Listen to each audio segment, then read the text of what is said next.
to another video of Commerce with Saksha Bhai and a very good to all of you. कैसे आप लोग? Good evening, good afternoon all of you. Good afternoon to all of you. कैसे आप लोग? Hope बढ़िया होंगे, school जा रहे होंगे, स्कूल लाइफ वापस से चालू हो चुकी है, बहुत टाइम हो गया, अब आपके एग्जाम्स आने वाले हैं, 1 दिसंबर से के एग्जाम्स आपको पता होगा।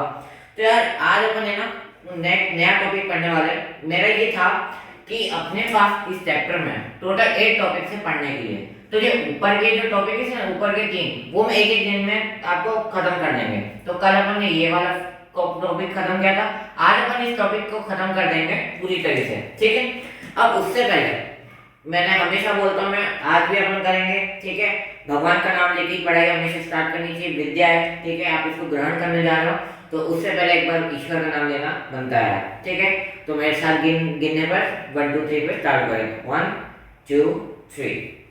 ओम भूर्भुवस्वः तस्य वितुर्वरेण्यं भर्गो देवस्य धीमहि धियो यो न प्रचोदयात्। ओम भूर्भुवस्वः तस्य वितुर्वरेण्यं भर्गो देवस्य धीमहि धियो यो न प्रचोदयात्। ओम भूर्भुवस्वः तस्य वितुर्वरेण्यं भर्गो देवस्य धीमहि धियो यो न प्रचोदयात्।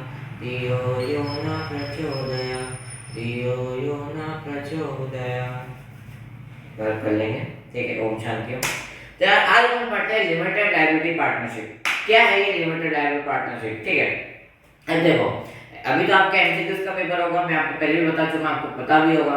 तो यार एमसीक्यूज के पेपर में तो लिमिटेड लायबिलिटी पार्टनरशिप का कोई क्वेश्चन बनता नहीं है। बस ये पूछ सकते हैं कि लिमिटेड लायबिलिटी पार्टनरशिप कब स्टार्ट हुआ था, कब चालू हुआ था, तो वो होता 2008 में। बस इतना क्वेश्चन बन सकता है, वो भी इन द रेयर केस में। बट अगर कोविड सिचुएशन उस समय बिल्कुल नॉर्मल हो जाती है, जैसे आज भी नॉर्मल है, बट अगर ये बोर्ड डिसाइड कर ले कि हम आपको थ्योरेटिकल पेपर ही पूरा बना के देंगे, तब आपके लिमिटेड लायबिलिटी क्वेश्चन आ सकता है, वो भी रेयर चांस में। तो हर एक चीज इंपॉर्टेंट होती है, ठीक है।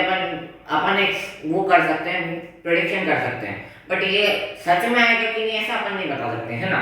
तो यार लिमिटेड लायबिलिटी पार्टनरशिप का फटाफट से खत्म करते हैं। बहुत ही छोटा सा और बहुत ही सिंपल सा टॉपिक है, लेकिन सीए सीपीटी जब आप आगे पढ़ोगे तो उसमें काफी डिटेल में, काफी डेप्थ में जाके आपको इसके बारे में पता चलेगा, ठीक है। तो आज अपन इसको शॉर्ट में पढ़ेंगे, ठीक है। आपके सीबीएसई के हिसाब से आज अपन इसको कंप्लीट करते हैं। तो इसको पहले अपन रख देते हैं और पहले पढ़ते हैं लिमिटेड लायबिलिटी पार्टनरशिप के मीनिंग के बारे में।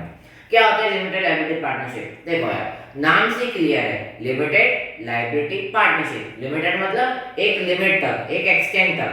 लायबिलिटी मतलब आपके उधार तक, मतलब आप कितना पे कर सकते हो, लिमिटेड लायबिलिटी। और पार्टनरशिप मतलब पार्टनरशिप, तो पता ही आपको एक एग्रीमेंट होता है। तो लिमिटेड लायबिलिटी पार्टनरशिप क्या है समझो। पार्टनरशिप एक्ट 1932 जब लागू हुआ था ना, देखो एक ये भी क्वेश्चन बन सकता है कि इंडियन पार्टनरशिप एक्ट कब लागू हुआ था, तो वो था 1932 में। अब हुआ ये कि पार्टनरशिप जब एक्ट लागू हुआ था ना 1932 में, तो उस समय इन्होंने क्या किया था, पार्टनरशिप में बहुत सारी ऐसी लिमिटेशन लग गई थी। किसकी वजह से? उस एक्ट की वजह से। क्या लिमिटेशन लग गई थी? एक ये लिमिटेशन लगी थी कि उसमें अनलिमिटेड लायबिलिटी थी। क्या होती थी?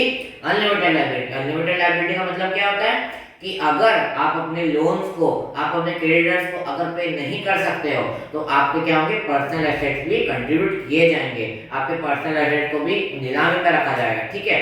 तो ये इंडियन पार्टनरशिप एक्ट में ये लिमिट लगाई गई थी। और क्या लिमिट लगाई गई थी कि जो मैक्सिमम नंबर्स, जब अपन पढ़ते हैं मैक्सिमम नंबर्स इतने हो सकते हैं, इसमें हो सकते हैं, तो पार्टनरशिप एक्ट 1932 के अकॉर्डिंग क्या था, वहां पर लिमिट लगती थी कि आप इसके अकॉर्डिंग, इस मतलब इसके ज्यादा आप नहीं जा सकते।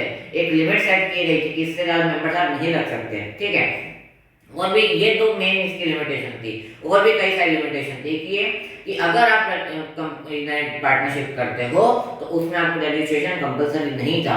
अभी आप बोलो कि लिमिटेशन कैसे कंपलसरी होना चाहिए, क्यों होना चाहिए? क्योंकि अगर वो रजिस्ट्रेशन कंपलसरी नहीं करवाएंगे तो जब वो कोई भी अगर बड़ा कोई घोटाला हो जाता है उस पार्टनरशिप से, उस पार्टनरशिप फॉर्म से, तो क्या होगा, कोई भी जिम्मेदार नहीं होगा, ठीक है। उन पार्टनर्स को कोई सजा नहीं मिल सकती, क्योंकि उन्होंने रजिस्टर नहीं करवाया, वो अपने में से पार्टनरशिप कर रहे हैं, तो वहां पर उनको सजा मिल नहीं सकती। तो यहाँ पे क्या होगा, रजिस्ट्रेशन कंपलसरी होना चाहिए था, ठीक है। तो ये जो सारी जो लिमिटेशन थी ना, एक तो ये लिमिटेशन, और दूसरा क्या ऑब्जेक्टिव था इसको बनाने का, कि जो कंपनीज के जो बेनिफिट होते हैं, कंपनीज के बेनिफिट क्या, जैसे लिमिटेड लायबिलिटी रख लेना। लिमिटेड लायबिलिटी का मतलब क्या होता है, जैसे अनलिमिटेड का मतलब होता है, मैंने आपको अभी बताया कि जब भी आप अपने क्रेडिटर्स को या लोन्स को नहीं पे कर पाते, तब उस समय पर आपके पर्सनल एसेट सोल्ड आउट किए जाते हैं, पर्सनल एसेट नीलामी में रखने जाते हैं। तो लिमिटेड लायबिलिटी में क्या होगा, इसका जस्ट उल्टा, अगर आप कोई नहीं कर पाओगे लिमिटेड लायबिलिटी में, तो उस समय आपके पर्सनल एसेट सोल्ड आउट नहीं होंगे। उस समय क्या होगा, उस समय जो आपने अपने एग्रीमेंट में जितना अपना कंट्रीब्यूशन लिखा है, ठीक है, जितना आपका कैपिटल कंट्रीब्यूशन है, जितना भी आपका रेशियो है, प्रॉफिट शेयरिंग रेशियो से, उस रेशियो में आपको क्या करना पड़ेगा, पे करना पड़ेगा। आपके अनलिमिटेड लायबिलिटी नहीं होगी, वहां आपकी कोई भी एसेट सोल्ड नहीं होंगे। समझ में आ रहा है? तो अनलिमिटेड लायबिलिटी कहां पर थी, अनलिमिटेड लायबिलिटी नहीं उस समय वहां पर थी, ठीक है, पार्टनरशिप में।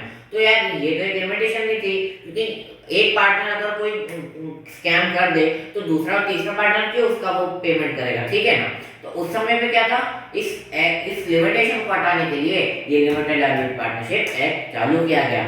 और ये किस लिए किया गया, इसके दो कौन से ऑब्जेक्टिव्स हैं।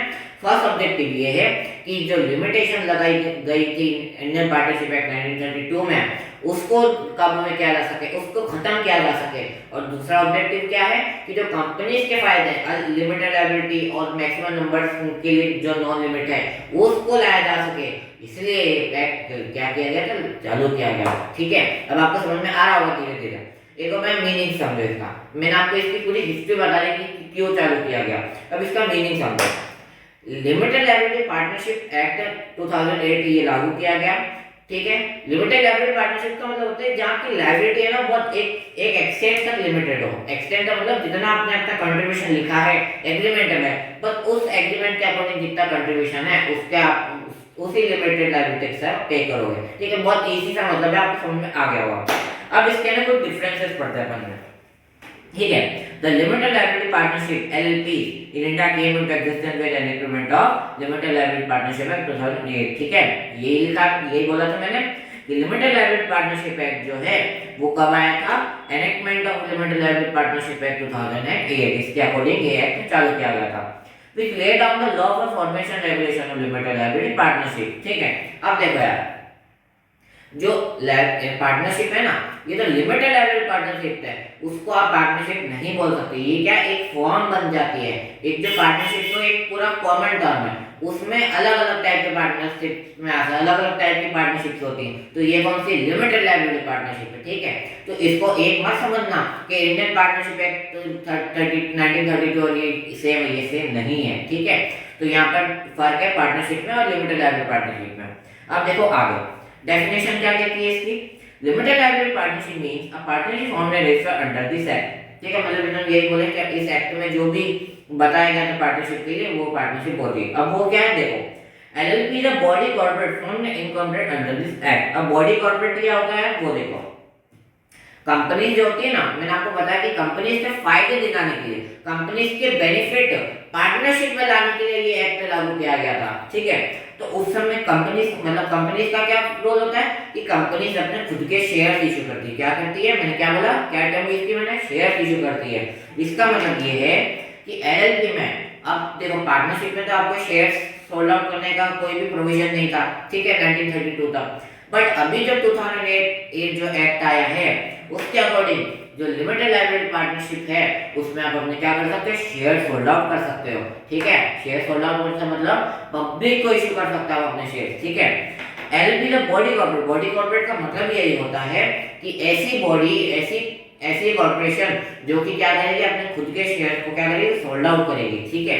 मतलब जो अपने शेयर इशू कर सकती है, ठीक है। एक बात याद रखना, हर एक बिजनेस को ये राइट नहीं होता कि वो अपने शेयर की इशू करें, ठीक है। जो कंपनीज होती हैं या फिर ये जो लिमिटेड लायबिलिटी पार्टनरशिप है सिर्फ उसको ही अलाउड होता है। तो ये बात हमें माइंड में हमेशा रखना, ठीक है। तो फर्स्ट पॉइंट में क्या है कि LLP का बॉडी कॉर्पोरेट फॉर्म में इनकॉर्पोरेट अंडर दिस एक्ट, मतलब ये कि LLP जो है वो अपने शेयर को इशू कर सकती है, इनके कोई लिमिटेशंस नहीं है कि ये नहीं कर सकते। बट 1932 में एक्ट जो पास हुआ था उसमें लिमिटेशंस थी कि आप नहीं कर सकते।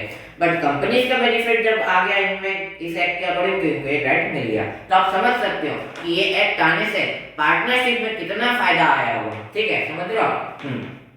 अब आता है legal entity separate from its partners. अब देखो क्या लिखा है, it is a legal entity separate that of its partners, मतलब कि जो आप बिजनेस जो आपका ये पार्टनरशिप फर्म है वो और उसके मेंबर्स क्या रहेंगे, अलग रहेंगे, सेपरेट लीगल एंटिटी, मतलब ये कि अलग रहेगी, ठीक है। आपको अगर कुछ भी इशू करना है, जैसे आपको अपने खुद के असेट्स खरीदने, ठीक है, तो असेट जो खरीदोगे ना तो वो कंपनी के नाम पे आप अलग से खरीद सकते हो, कि ऐसा जरूरी नहीं है कि जो पार्टनर्स है उसके जो लोग हैं उस फर्म में पार्टनरशिप में सिर्फ वही अपने असेट लाके बिजनेस में, नहीं है, ऐसा नहीं है। जो कंपनी है वो अपने खुद के नाम से, मतलब जैसे सपोज करो XYZ ये पार्टनरशिप कंपनी है, सॉरी पार्टनरशिप फर्म है, तो ये पार्टनरशिप फर्म अपने खुद के नाम से XY लिमिटेड के नाम से ये कंपनी क्या कर सकती है, पार्टनरशिप क्या कर सकती है, असेट्स खरीद सकती है। तो यहाँ पे क्या है, सेपरेट लीगल एंटिटी है, मतलब इसके जो पार्टनर्स हैं, पार्टनर्स और पार्टनरशिप फर्म यहाँ पे अलग अलग माने जाएंगे। वो याद है आपको business entity concept 11th class में पढ़ा था, तो वो यही यहाँ पे अप्लाई हुआ कि ओनर और उसका जो फर्म है वो दोनों क्या अलग माने जाएंगे, एक नहीं माने जाएंगे। तो यहाँ पर भी वही हो रहा है कि एक लीगल एंटिटी, एक सेपरेट लीगल एंटिटी, मतलब उसके जो पार्टनर्स हैं और जो उसकी जो पार्टनरशिप फर्म है वो दोनों के एक सेपरेट एंटिटी, सेम नहीं है, ठीक है। एलएलपी शुड है परपेचुअल सक्सेशन।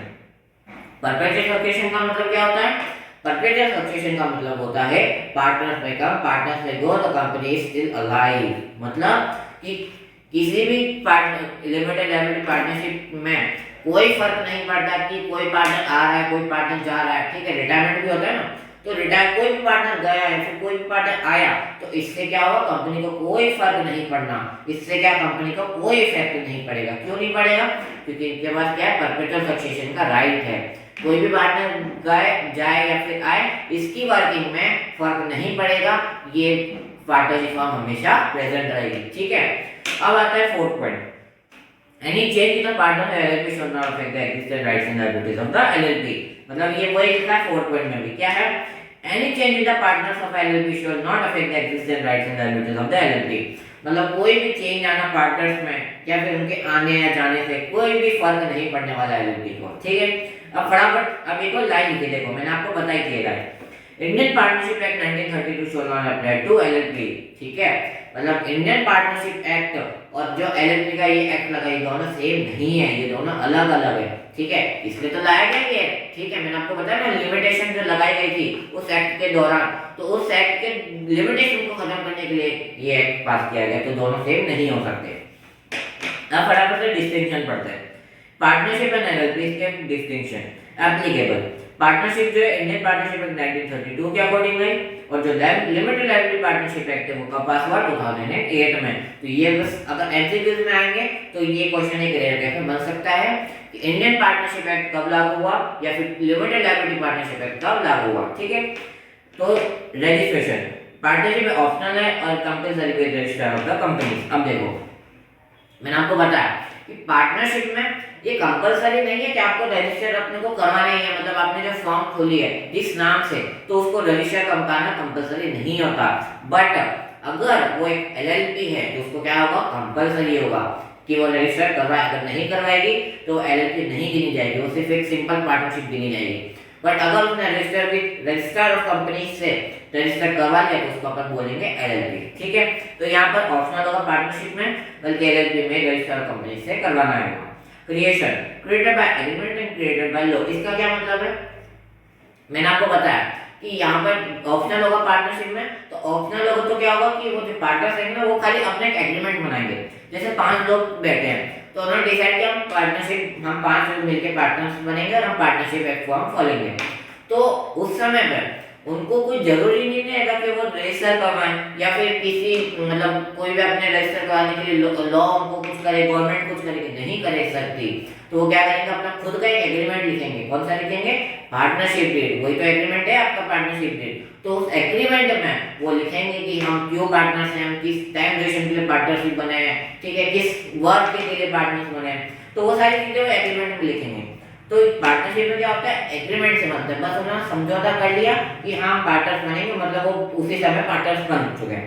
बट एलएलपी में क्या होता है कि आपने डिसाइड किया, उससे कोई फर्क नहीं पड़ता, जो लॉ कहेगी, जो कॉन्स्टिट्यूशन कहेगा, जो गवर्नमेंट कहेगी, उसे क्या अकॉर्डिंग आप एलएलपी में आ सकते हो, ठीक है। तो यहाँ पर यूं नहीं है कि आप अपनी मर्जी से कर लो, नहीं कर सकते, यहाँ पे कौन करेगी, लॉ करेगी। तो यही लिखा है पार्टनरशिप में क्रिएटेड बाय एग्रीमेंट है, बट एलएलपी में क्रिएटेड बाय लॉ है, ठीक है। अब आता है body corporate. Body corporate can not become a partner and body corporate can become a partner. ये इसका मतलब यही है कि यहाँ पर पार्टनरशिप में आप शेयर इशू नहीं कर सकते हो, बल्कि एलएलपी में आप पब्लिक को इशू कर सकते हो, ठीक है।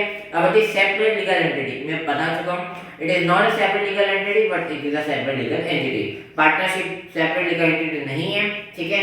यहाँ पर पार्टनर्स और उसकी जो फर्म है, पार्टनरशिप फर्म, वो दोनों सेम मानी जाएगी, बट एलएलपी में दोनों अलग अलग है, ठीक है। वो आता है बिजनेस एंटिटी कॉन्सेप्ट में कि दोनों अलग अलग होंगे, ओनर और उसकी फर्म, ये दोनों अलग अलग माने जाएंगे, तो ये यहाँ पर एलएलपी में आता है।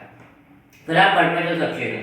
Partnership do not have perpetual succession, LLP have perpetual succession, individual partners में कम एंड गो। मतलब यही है कि पार्टनरशिप में अगर कोई पार्टनर जाता है या फिर कोई पार्टनर आता है तो उसकी वर्किंग में बहुत इफेक्ट पड़ता है, पूरे रेशियो चेंज हो जाएंगे, ठीक है। पार्टनरशिप का पूरा वो क्राइटेरिया चेंज हो जाएगा। बट एलएलपी में क्या होगा कि कोई भी पार्टनर जाए, कोई भी पार्टनर है, एलएलपी को कोई फर्क नहीं पड़ना, ठीक है। नंबर पार्टनर्स पार्टनरशिप में कहते हैं मिनिमम 2 एंड मैक्सिमम 50। मतलब यही है कि जब एक्ट आया था 1932 का इंडियन पार्टनरशिप एक्ट, तो उसने क्या किया, तो लिमिट लगा दी थी।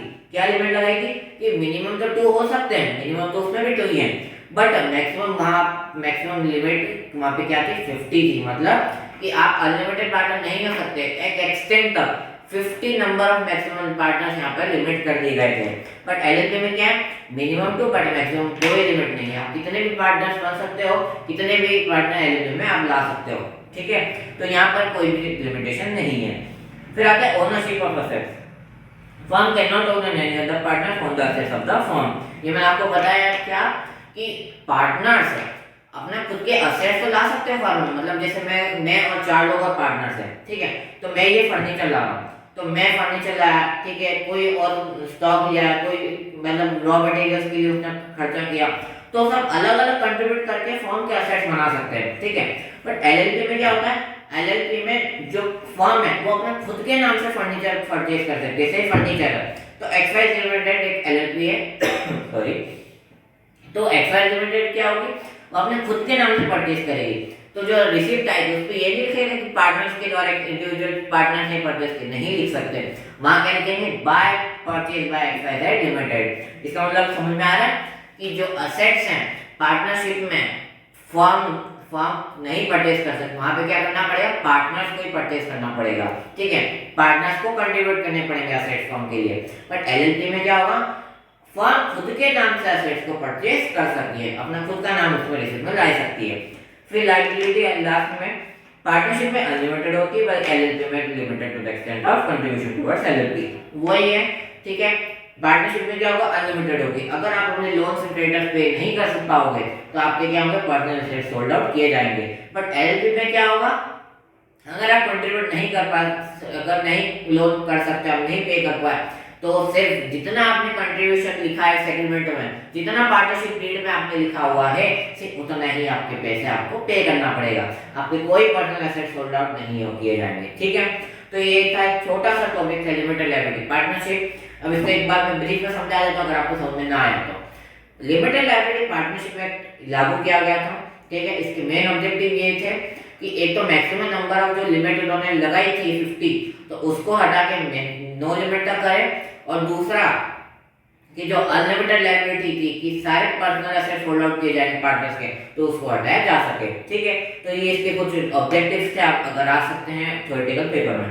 तो आज के लिए बस इतना ही। अगर आपको वीडियो पसंद आए तो प्लीज लाइक शेयर सब्सक्राइब जरूर कीजिएगा, बेल आइकन को दबाना बिल्कुल मत भूलना। और चलो एक बार वापस है, छुट्टी होने वाली है, रेल का डब्बा खाली है, रेल गई आगरा, पंडित जी का घाघरा, ठीक है। तो चलो तब तक के लिए इतना ही, ठीक है। तब तक के लिए bye bye, take care, study with Bihar.